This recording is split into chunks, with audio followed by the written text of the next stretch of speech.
Maliwanag ang pag-aresto kay dating Pangulo ay bahagi ng malawakang pagsisikap ng gobyerno na pabagsakin ang mga Duterte bago mag-2028 election pa.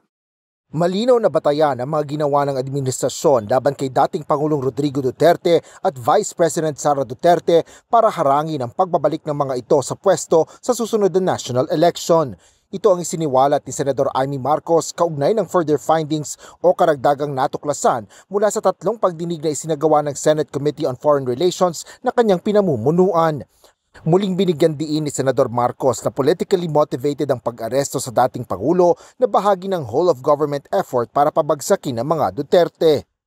Sa bahagi ng action plan, How to Attack, tinukoy ng ilang ahensya ng gobyerno, kabilang ang PNP, Kamara ng Kinatawan, nakipagtulungan ng dating Senador Antonio Trillanes upang tulungan ng ICC prosecutor makakuha ng warrant sa pag-aresto ng dating Pangulo. Agad namang pinabulaanan ni Pangulong Ferdinand Marcos Jr. ang isiniwalat ng kanyang kapatid.